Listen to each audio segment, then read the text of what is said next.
ஆமா, ஒருத்தன் கேக்குறான், இங்க ஒரு லூசு இப்ப கிளம்பி இருக்கு. இங்க ஒரு லூசு கிளம்பி இருக்கு. எடுத்தாலும் கம்யூனிஸ்டுகள் என்ன செய்தார்கள்? உன்னைய மேடை ஏத்தி பேடை இறக்கி உனக்கு செலவு பண்ணி அனுப்புனவங்க எல்லாம் நாங்க. அதை இன்னைக்கு உனக்கு எவனோ கொடுக்கறான்னு கம்யூனிஸ்டுகள் என்ன பண்றாங்களாம்? ஓஹோ, ஏய் என்ன விஷயம்? இன்னைக்கு மேடையில நான் வந்து ரொம்ப நாள் சொன்னதே கிடையாது, இன்னைக்கு சொல்றேன். சரி, விடு விடு. மிஸ்டர் சீமான் வந்து சொல்றான், என்னது? கம்யூனிஸ்ட்ல உங்க ஒப்ப இல்ல, நீ இல்ல, நீ இந்த இன்னைக்கு இன்னைக்கு மக்கள் ஏதோ மூச்சு விடுகிற அளவுக்கு வாழ்கிறார்கள் என்றால் இந்த மண்ணில் கம்யூனிஸ்டுகள் நிகழ்த்திய மாபெரும் போராட்டங்கள் தான்.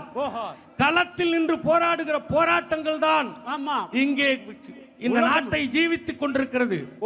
இவன் 4 பேர் லூசு இப்படித்தான் கிளம்பு. உலகம் முழுக்க எப்போதுமே தெரிஞ்சுக்குங்க, என்னது அவன் அந்தந்த பக்கம் கத்திக்கிட்டு இருப்பான், பிரச்சனை கிடையாது. ஆனால் எப்ப சிகப்பு மேல ஒரு கல் எடுத்து எரிஞ்சானோ அன்னையோட அவன் அழிஞ்சான்னு அர்த்தம். அவ்வளவுதான் நடக்கும். எப்ப சிகப்பு மேல எரிஞ்சானோ அழிஞ்சான், கதை முடிஞ்சது. முடிந்தது. அந்த செம்படை வெல்லும், செம்படை வெல்லும்.